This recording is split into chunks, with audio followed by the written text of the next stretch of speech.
Израиль әскері Газа қаласын басып алу операциясын басталды. Сонымен қатар Шығыс Иерусалимді оқшаулау жоспарын бекітті. Бұл не білдіреді? Түсіндірейін.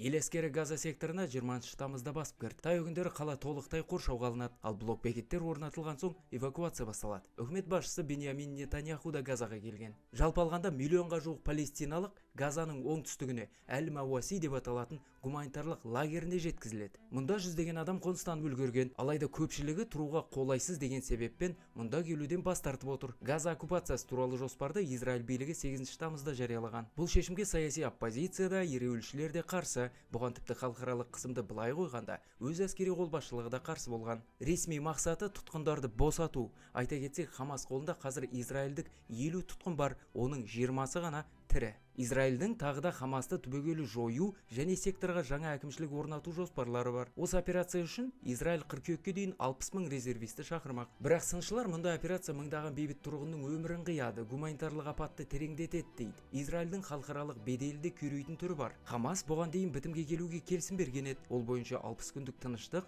тұтқындармен алмасу және гуманитарлық көмекті өткізу керек болған. Жалғыз көзірі осы 50 тұтқын болып отырған Хамас 18 тамызда мәлімдеме жасаған. Бірақ мұнымен енді Израиль билігі келіспейміз деп отыр. Нетаньяху жартылай келісімдерге бармайтынын айтып, барлық тұтқын толық босатылмайынша бітімге келмейтінін мәлімдеді. Ал Қызыл Крест пен Біріккен Ұлттар ұйымы мыңдаған бейбіт адамның қырылмауы үшін Израильді тоқтауға шақырды. Осыдан кейін Израильдің қарсы болғанын білген Хамас жауынгерлері Газаға қарсы операция басталған күні Израиль әскері бақылайтын аймаққа шабуыл жасап, бірнеше сарбазды тұтқындамақ болды. Абырой болғанда шабуыл тойтарылды. Бірақ бұл Хамастың соғысу әлеуеті әлі де бар екенін көрсетеді. Алайда мұнда бір гәп бар сияқты.